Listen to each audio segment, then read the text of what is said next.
Welcome to our podcast. This is Friends on Fire. I'm Mike. I'm a lifelong devotee of financial independence. I even wrote a book about it.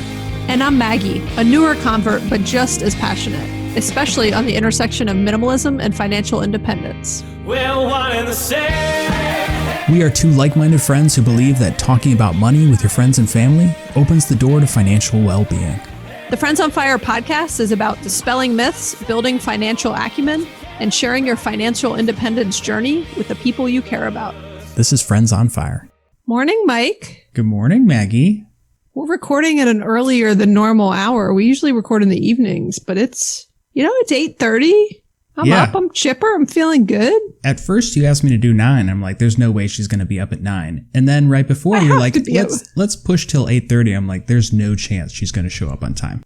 I was on time. I wasn't entirely ready. I got held up with something right before this. There's always something, right? Yeah, but that doesn't count as being on time. Just opening up the I was Zoom here. call. I said hi. I was making some small talk with you while I walked to get some things set up. Then I accidentally closed the Zoom call. Anyways, good morning. It's nice to see you. You've been up for a few hours. Yes. I dropped one of my children off at school this morning. I put school in quotes because it was just for standardized testing that they're doing in person. Yeah, we're doing that too. But it's pretty exciting. And man, we did it yesterday and today. She was excited to go. She was acting like she's never been out of the house before, which is maybe true. I mean, I just was like, just like a pep in her step. She was up an hour early getting ready. It was like anyways, very exciting for both of us. Okay, let's get rolling. All right, so we have a fun episode today about super excited a book that you recommended. I know you are. And I was like kind of dreading this. When you first suggested that we read this book together, I was like, there's no way I'm going to like this. Okay, well, let's not even start this conversation yet because I need to like save up all of my Untamed energy. Let's get through a quick voicemail first. Okay. And then let's get going on this because you're going to get me so excited I'm not going to be able to stop to play this voicemail. Okay. I'm also equally excited about this voicemail. Very, very nice voicemail from Matt in Northern California. We love when you guys leave voicemails, so let's go ahead and play it. Hello, Maggie and Mike. This is Matt from Northern California. I just listened to your latest episode about life insurance. And first, I'm going to pat myself on the back because I promised myself and you guys that I wouldn't call, text, or email after every single episode, even though I really, really want to because I only recently discovered the show. And I'm really loving it. But I just wanted to share, really quick, your episode on life insurance was wonderful. I am, let's just say, almost 10 years older than Maggie. We'll just leave it at that. And my first experience with life insurance was absolutely an emotional one. My mother, unfortunately, died 20 years ago in an accident. And she had already survived cancer before, but she had started putting a lot of money. She was self-employed and started putting a lot of money into life insurance. And when she died, she had a policy that she had just signed up for the day before with her life insurance agent. She hadn't yet paid a premium. He had signed the paperwork, but she did not sign the paperwork. And her insurance company, that particular insurance company, Prudential, paid the $250,000. Even though she didn't sign it and there was never a premium paid. And after that, my siblings and I all rushed to that same agent and got a ton of life insurance. And although I do not regret buying the term insurance, my children are now grown, but I've always looked at that whole policy I bought back then as totally an emotional decision. But your podcast was great to kind of take me back and kind of remind myself to not make financial decisions based on emotion. Anyway, I thought it was another great episode and a lot of good stuff just about insurance in general. So keep up the great work as always. I appreciate it. Keep doing it. Thank you. What a nice message. That was so nice. I mean, I'm sorry. Part of it was very sad. But I mean, the message itself, it was so nice of Matt to leave a message. I love his learning about, not making emotional decisions and I love hearing people's personal stories because it brings these topics that can be feel very cold to some people and like numerical in a way it brings them to life. Like these are people's lives that we're dealing with, and that you're dealing with, and that everyone's dealing with. And these financial decisions, they impact people, positively or negatively. So I think it's great to hear that kind of example and story from Matt. Yeah. And if anybody else wants to call in and provide some of their own life stories about things we've talked about, but we love hearing from you guys. And so thank you, Matt. We appreciate you calling in. And I'll add too, we love hearing from you. If you ever aren't calling in because you don't want your voicemail played on the air, you can always just tell us that. Like say like, hey, this is just for you too. I don't want you to play it on the air, because we definitely, if you say that, we will not play it on the air. Yeah. And same with emails too. So if there's something you want to share, but just with us, just let us know. And if you email us, I usually, before I share your story or comment, I usually will ask you over email. Okay. All right. Untamed. Yes. Glennon Doyle. When you first told me about Glennon Doyle's book, I thought it was Glenn and Doyle, like a comedy duo. And I was like, what is this? But Glennon Doyle, famous author now, we're going to be talking about her book, Untamed. Yeah. I read it at the beginning of 2019. I think we were in quarantine during it. I can't remember exactly. So. But yeah, it was early.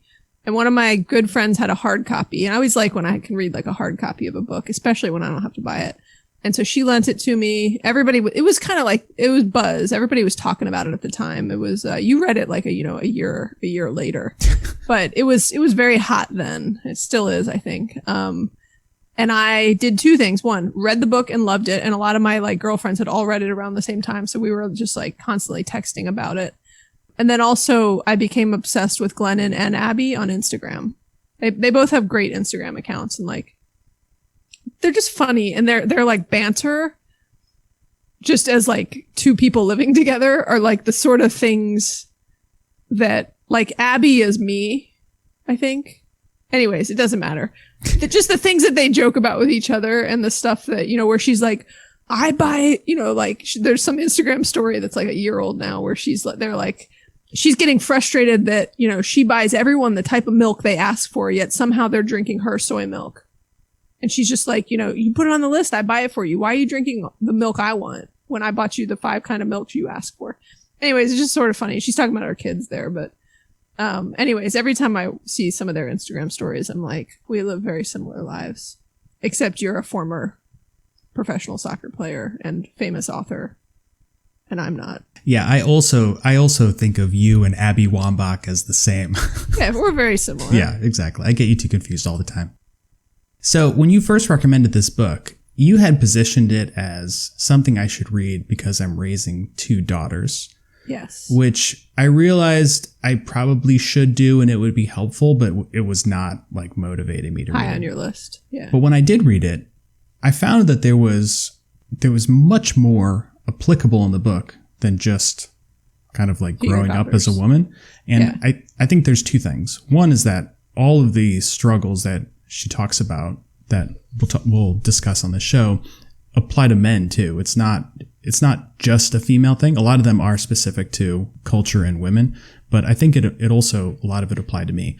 But related to this show, I think you can use the same framework of the book to talk about money and how money keeps you caged and how you can become free and untamed if you manage it well. And so that's what we're going to focus our show on, along with, I'm sure, you sharing 10 minutes of quotes later. We're going to talk about our feelings too, right? Yeah, our feelings about the book. Or just our feelings in general, Mike, not just about the book. Feelings. This is a feelings episode. Also, one of the things that I love about this book and that it reminds me of just everything is this book is in no way about money. But when I read any book, really, particularly like a book in this kind of category, like, I don't know if you call it self-help, inspiration, whatever you like to call it, I take all the lessons, and in addition to applying it to other areas of my life, I immediately think of them related to money, which I think you have a similar kind of, view of. It's just a topic you think about a lot. So often the lesson will be about kind of a broader point in life, but we'll take it and we'll apply it to money, and we'll make some kind of link and sort of metaphor or comparison to money. And that's what we're going to talk about a bit today, right? Like there's a lot of great points and lessons throughout the book that have much more broad application across your life and kind of points she's making. But they also can all be tied back to finances and freedom. And, so we'll get into it. But I just always love that because it's something I've noticed in the past couple of years is no matter what book I read, all the lessons sort of tie back to some financial concept to me. Yeah. The book at a high level is about being trapped in your own life and how the author and how you should over time create a life that you want because the one you're living isn't really yours. That's kind of the theme of the book. Yeah. And for many people, I think the restriction is going to be money. They don't have enough money to do what they want to do. They are trapped in a job they don't like. And so a big part of the solution is that search for money and then also like tying our own self-worth to money. And if you can detach yourself from that. So that's what we're going to talk about in the show. I'm pretty excited. It's a very feelings type show. I knew when I was writing these notes that you were going to love it. So I'm glad you're enthusiastic this morning. Yeah, I love it. All right. So Untamed is written in 3 parts, which are titled Caged, Keys, and Free. And so the book is really a bunch of short little chapters that jump around in time and topic, which I kind of like because it keeps it fresh. Yeah, right. It's like it's how my mind works. So I was like, let's do this, Glennon. So if you have a 2-minute attention span, this book is perfect for you. Perfect. Yep. They all support the general structure of the book about how the author first identified that the life she was living wasn't what she wanted. It wasn't true to her. And then going through the realizations and life changes necessary to find freedom. Yeah, to find the keys to freedom. So I love the way it's organized around kind of the cage, keys, and free, which is how we're going to talk about the book today, which makes sense. So Maggie, you've actually mentioned this prologue to me a bunch of times before I read the book. And so I had become familiar with the way that the author started the story. Do you want to share that? Yeah. So she tells us, when we're talking about Glennon, you'll hear us call her Glennon or Doyle or either one. I feel like we're on a first name basis, so I like to call her Glennon. I think so too. And so she tells this story about when she took her daughter to the zoo and they saw a cheetah. And the cheetah was obviously in a cage because they were in a zoo. And they were told by, somebody at the zoo that the cheetah leads a very good life. But Glennon herself recognized that even though this cheetah, has all the basic needs that you need to live a good life, like they were, giving it food and water and medical care and everything else. So it has all of its basic needs met in this life that others would determine to be good. It's a cheetah, so it longs to be wild. It doesn't want to be caged. So it has this, quote, good life because it has these, needs, again, that someone else has determined give it a good life. And this zookeeper tour guide is saying, oh, it has a good life. But this cheetah was born in captivity in a cage and does not have freedom. And it just kind of starts with this story that's such a great metaphor for the entire book, because the whole point of Untamed is you want to be untamed. Like we've grown up in a world where we're kept in this sort of tamed way. And so part 1, Caged. The cage is about doing what's right or doing what we quote unquote should do. And I think we can all relate to this in a bunch of different ways. And so things like how we look, how we dress, those are kind of basic ones, but also where we go to school, what kind of house we buy. I mean, there is just so much pressure to do what other people do because kind of the herd mentality is that those things are right. So in all aspects of our life, I think that everybody listening to this show can relate to what people think is right or what we should be doing. And when you think about it, like we have these feelings as adults, right? That have been kind of, that are we've talked about it before in the show, right? They're created by advertisers. They're created by all the people around us. They're created by social media. And I shouldn't say created by, but they're exacerbated by all of those things. Perpetuated by. Yeah, they're perpetuated by all of those things. And so what is interesting though is, and she talks about in her book too, is, as she's talking about like, as little girls, but as anyone, little girls, little boys, anyone, I'm seeing it with my kids, by all those same sources that we're talking about, right? They're at such a young age already feeling that pressure and those expectations of what their lives are supposed to look like, right? And the peer pressure, the adult version of it is keeping up with the Joneses and feeling like you're supposed to have again, all those things we're talking about, a certain type of car, a certain type of house, a certain type of, to live somebody else's expectations and not necessarily what actually would make you happiest in life. And I think this is extremely prevalent in corporate America, which we both work. Not so much at our current company, but when I was working for AT&T, which is just a huge, massive place, there was this expectation and general culture that you would bounce around all over the country. You would let the company just move you wherever they wanted. And that was the right way to progress your career. You would uproot your family and go move across the country and go do a job for a year and a half or 2 years and then go move back. And I, for one, never really bought into that, although I did do a couple moves early in my career. But at some point, I think people realize that this is not right for me. This is what the company wants. And it's really hard for people to break out of that mold. And I think some people do that for 30 years in their career and never quite realize that they're not being true to themselves. They are going through these movements because someone else is telling them, and there's this herd mentality that other people are doing it, that they think it is right for their lives. And in the book, right, Glennon is in this life that's not bad, but she's in a marriage where she's really not happy. And I mean, we can talk more about that. You really got to read the book because I won't do justice to kind of giving her story there.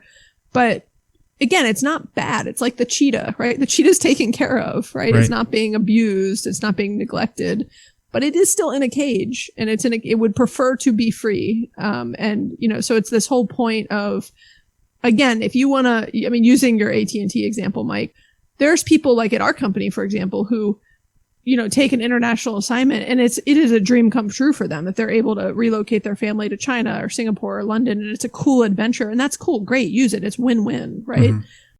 But it's when you're doing something that's not truly what you want to do. Perhaps your family's in this city that you live in. You love whatever it is. And so it's just this idea. And I think you could all relate to it in whatever way it makes sense in your life. But there's ways in which we are caged and trapped into thinking that we have to do things a certain way and that there's certain things that are the right way and what we should do.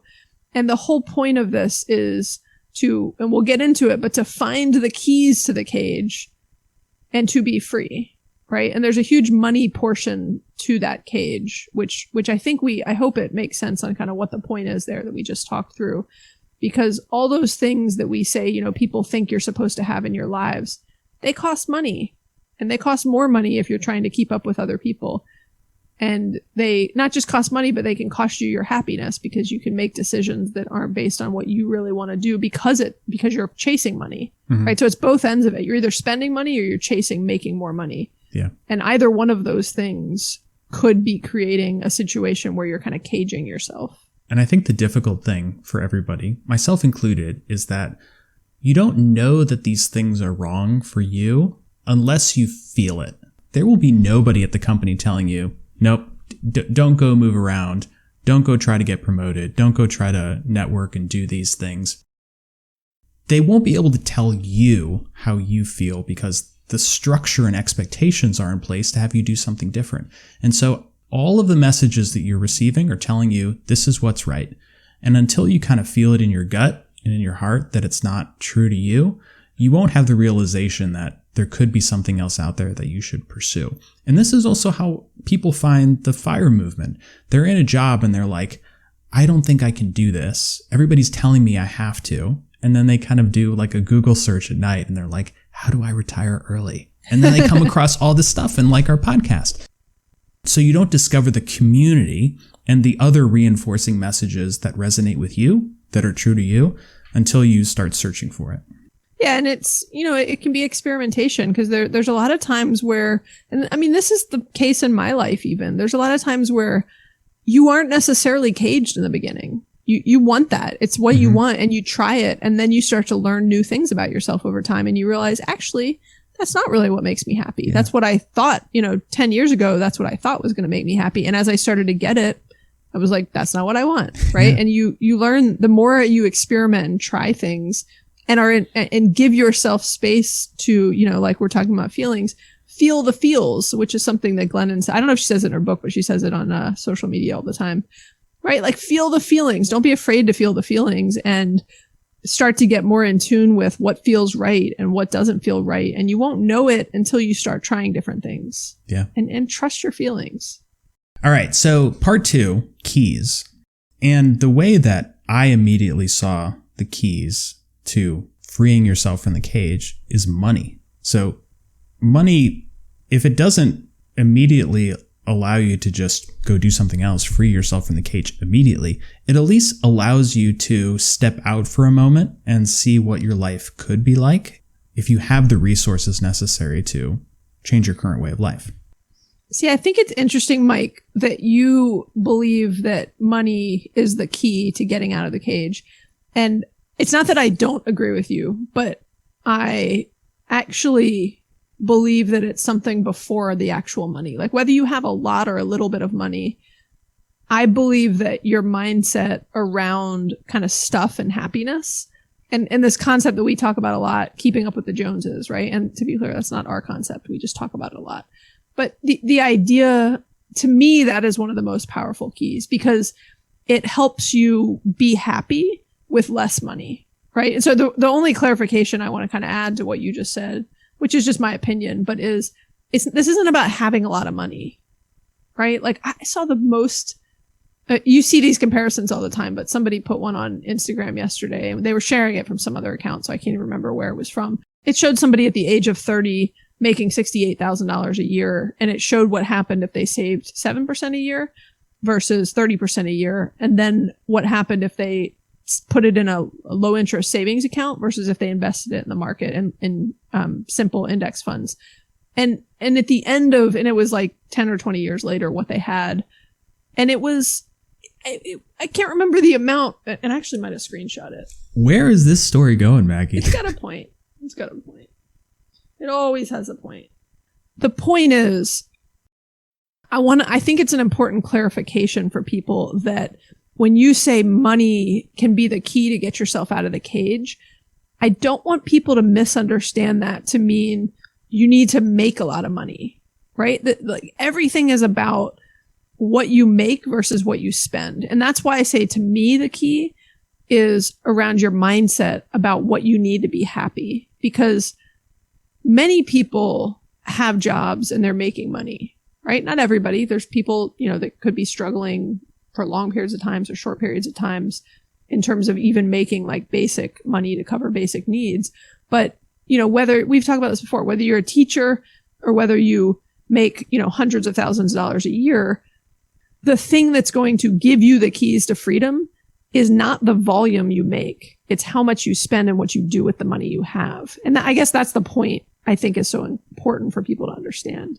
Yeah, no, I totally agree with you. And you're right. I think I have always just had I've had a very consistent lifestyle and level of spending. But what you're saying is that it's not about having a ton of money. It is having enough money based on your current lifestyle, right? Yeah. Well, and it's being able to adjust your lifestyle and not be miserable. So here's a quote that Glennon says in the book at one point. And she's talking about women, but like you can apply this to anybody. When a woman finally learns that pleasing the world is impossible, she becomes free to learn how to please herself. And that's the thing, like it's not about impressing somebody else. And that's what so many people spend their money doing, right? And I think that to me is the powerful key to getting yourself out of a financial cage. When you learn that, you are free.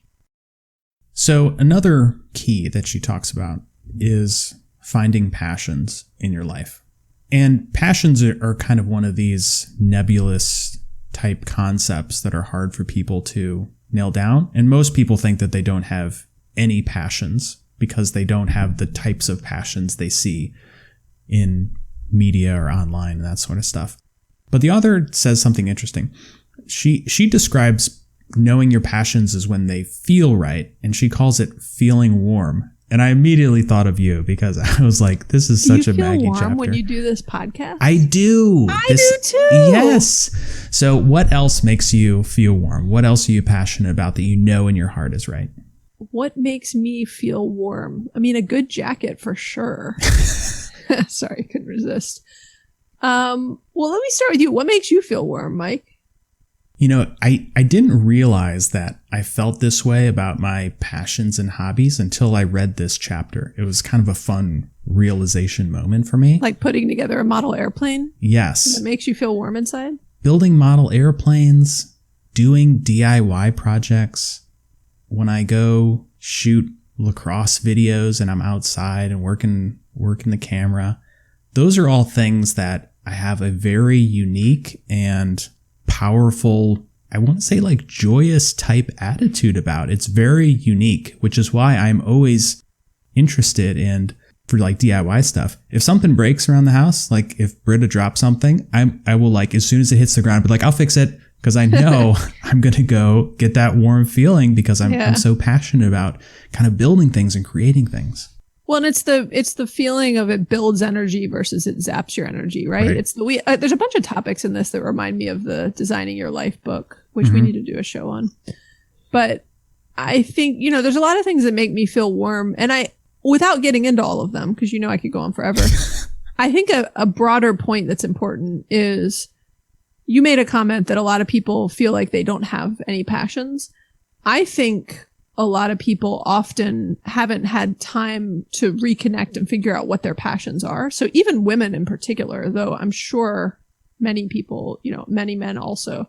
But there's a common thing with women who become parents where you lost any time to have a passion because you may be working at home, outside the home or at home.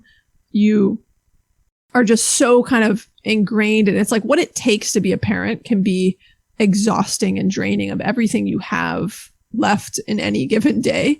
And you've kind of lost your ability to even remember what you like doing and feel that, warm feeling. And so I only say that to remind people that sometimes you need a little bit of like time and space and experimentation to refigure out what you're even interested in at any point in your life again. And I've needed that, right?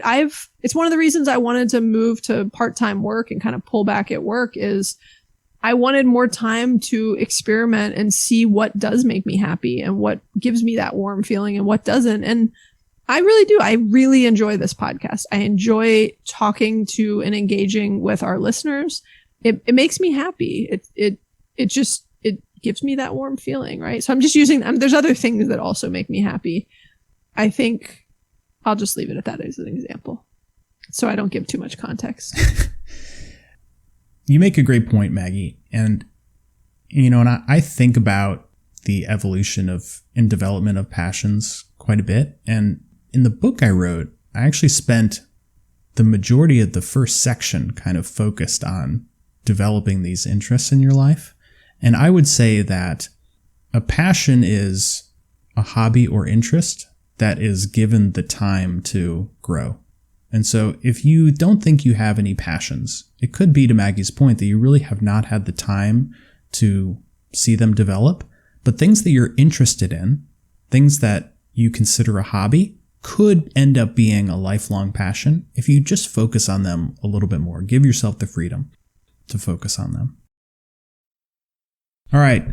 So you found the keys. Yes. And again, these keys it's not a literal key for anybody that's like starting a treasure map of going to find some key to the cage. The key to the cage is in your head. It's in your activities. It's in your habits. It's in your mindset, and then your delivery of whatever you shifted your mind to think about and to value and find important. And so now you found the keys, you've unlocked the cage, and the whole kind of third part and third idea is you're now free. You've got the tools to get yourself to freedom. And in the book, Glennon's specific story is that, she has been struggling with the idea that she should suffer by staying with her husband. And if you didn't pick up on this, she marries Abby Wambach, in the book. So that's a spoiler alert. Yeah. But that's pretty common knowledge, yes. Cultural knowledge these days. So she fell out of love with her husband and also with men. And this was not the life she wanted to live. And so one of the themes is that like women in particular and moms specifically are told that they need to be selfless. But she wants to be brave, and she wants to lead a life of example by being true to herself. So when we tie this point back to money, right? Like Mike's talking about, Glennon decided she wanted to make a change. She made a change. And in this case, it was about a relationship, a very important relationship in her life. And for those who are concerned that she like broke up her marriage or something, they have an amazing co-parenting relationship. You can follow them on social media. They like all hang out together. Glennon's ex-husband plays soccer with Abby and the kid. Like it's like the Modern Family. I love watching it. But so her freeing is her marriage, and we're tying this all back to money and your finances. And, the idea is, once you've decided to make this change in your life that we talked about when we were talking about keys earlier, and you save up all this money and you change your habits and your lifestyle, right? You can reach financial freedom. And that's the point, right? And it's about leading an intentional life, not leading a life that is based on what other people are telling you is right. And so this could be whatever you want it to be. And I think everybody who kind of taps into the FIRE community has a very different vision of what their life is, but it all kind of follows the similar model of this book. They feel caged in their life because it's not what they want. Yeah. They have to go find the keys. They have to go identify their passions, what their life looks like. They need to save money and develop the resources to make a change. And then they need to go actually do it and find the freedom that makes them happy and fulfilled. Yeah. And one interesting point about Glennon and her story that people may not realize, for those of you who aren't going to read the book, it's relevant. She was, prior to writing this book, she had written a couple of other books like Love Warrior and something else. And they were like fairly popular, but they were heavily popular in the Christian community that she was a part of. So she was like a fairly popular like Christian blogger and author. And so she was particularly worried and afraid that her leaving her husband to go marry a woman who is who she was in love with. And, again, her this feeling inside that she knew was right, that was going to alienate them. And in finding her freedom, she might, lose all these other people in her life and that wouldn't support her. This is a very, just to be clear, I'm very different example that I'm kind of using for my own life, because it's very different than, leaving your spouse and going and marrying someone else. And so, but just want to caveat that I completely recognize that. So I'm not making light of the plight that Glennon made and how big it was compared to this. But I made a comparison just even in my own life on kind of the point we're talking about here around freedom and feeling the freedom to live a more intentional life and not let other people tell you how you should be living your life. Because I often, just even myself with kind of the way I lead my life, I think I'm more self-conscious at times than you even are, Mike, about it. Like you are just so kind of steadfast and confident in the lifestyle you're living. And I internally am like, I know what is right for me, but I still have these moments of being self-conscious about what other people think of me in my everything from, people in my community, people in my family, etc. Just that I'm leading this like weird life. My kids even sometimes, will compare themselves to others and make comments. And I have to remind myself that this is what makes me happy and what I know is right for me and my family. And I have solid and very meaningful reasons behind how I live my life and what matters to me. And I'm very confident about it internally, but I do have these moments of questioning kind of like what I look like to the rest of the world, if that makes sense. It does. I think that's very normal. Why do you care? Well, that's my point. I try not to care, and I don't most of the time. And you're better, I think, in the category of just not caring. Right? But I still have people still care. And I think the point here is you want to be free and do what is right for you and not care. And it's a huge part of the keys concept too, right? Is your mindset and not caring. I'm more just admitting is not even the right word, sharing that it is normal to have these feelings where you're gonna like doubt or question your own choices at times. right? It doesn't mean that it's wrong. It doesn't mean that you're not on the right path. It's not trust your gut. It's be steadfast about, what you believe in and what your values are and what matters to you. It's a good point, and I'm just giving you a hard time. I think one of the things that's different between you and me when it comes to the lifestyles we want to lead longer term, and in particular like career goals and financial independence, is that I have had now decades to formulate and reinforce my beliefs and attitudes.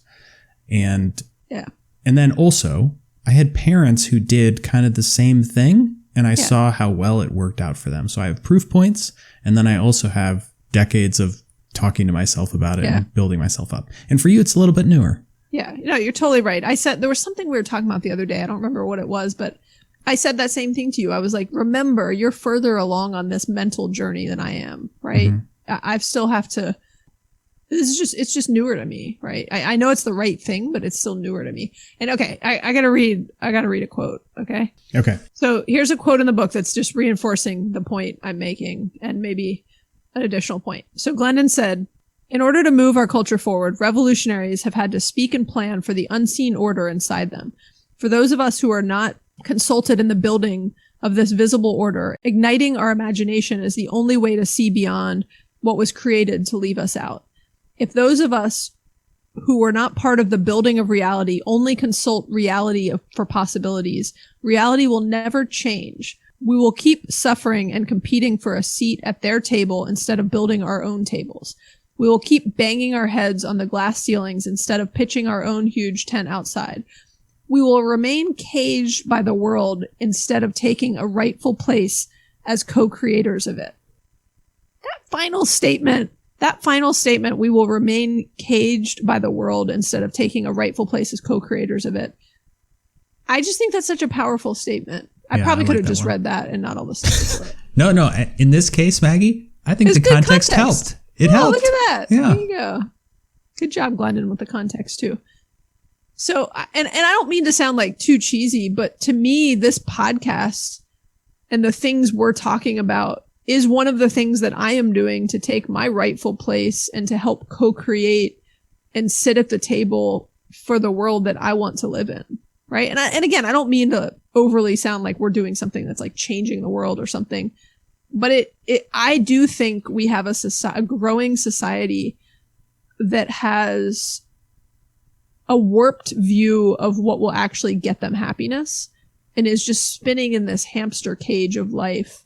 And I think there are better ways to live, and I want to help people find those. And to tie this all back to what we're talking about, I want to help people find the keys and get uncaged. I agree. Like a goddamn cheetah, which is what Glennon's famous for saying, by the way. And one of the things that's so fulfilling is, hearing people's feedback about how something that we have learned or that we do that we might take for granted has been life-changing for people. There are people that come to me 5 or 10 years after I've had a discussion with them about something, and they bring up some of these very kind of basic facts about changing the way they live and what they're trying to do with their lives. And it's very important to me. I want to help people. And so I like this. I like this being a co-creator at the table. Yeah. We're co-creating a table, Mike. I love making tables. This is great. Yeah. Oh yeah. You're going to make the table and then we're going to sit at it together. Okay. So let's share. I'm going to share because there's some quotes in here that don't really tie to money specifically, but they're just like awesome quotes. So we're just going to share a couple quick ones just to close this out on an inspirational note. Then we'll share our top 3 takeaways and we'll wrap this up. Let's do it. Okay. So one of my favorite things that Glennon says is, and she says it a lot, she says, we can do hard things. And, she'll say it a lot, even on social media when she's like, complaining about like something simple or basic in life or more complicated. And she's like, we can do hard things. Right. And so I think about it even tied to money. It can be hard to save money, to live more frugally, to have discipline and build some wealth. Right. It can be hard to resist temptation of what everyone else is doing, but you can do it. Right. We can do hard things.